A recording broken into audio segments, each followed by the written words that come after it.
Hvad vil du kæmpe for, hvis du bliver valgt til parlamentet? Hvis jeg bliver valgt til parlamentet, så vil jeg kæmpe for, at vi kommer tilbage til det, der er vores kerneopgave, nemlig fred, frihed og frihandel. De sidste 30 år er Europa vokset sig både bredere og dybere, og jeg synes, det er vigtigt, at vi kommer tilbage til det, der sådan er vores primære fokus. Hvem er du? Jeg hedder Sjelle, og jeg er 31 år. Jeg bor i Frederikssund, og så er jeg stolt mor til 3. Til dagligt så er jeg selvstændig konsulent, hvor jeg hjælper SMV'er, altså store og mellemsmå virksomheder, med at vækste deres forretning. Hvis jeg skulle beskrive mig selv med 3 ord, så ville det være frisk, feminin og farverig. Hvad er den største udfordring, som EU står overfor?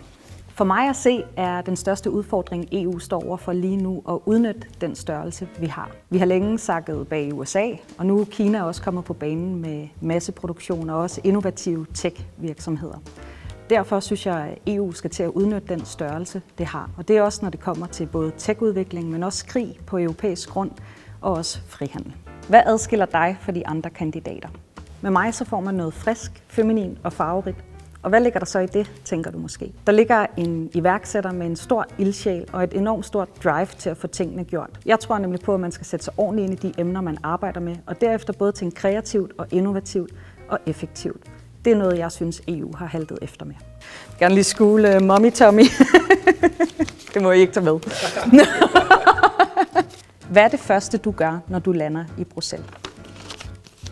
Der tror jeg, at forberedelse er nøgleordet. Først og fremmest så vil jeg åbne en stor og velfortjent god øl, og så vil jeg ellers begynde at dykke ned i de udvalg og de emner, som jeg er blevet valgt til at arbejde med. Hvad er det værste, og hvad er det bedste ved EU?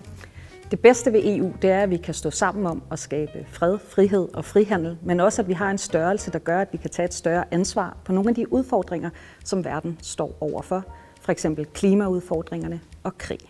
Det værste ved EU, det må være, at vi på mange måder har bevæget os væk fra det, som var vores oprindelige formål, og på mange måder er gået hen og blevet en stor bureaukratisk bunker.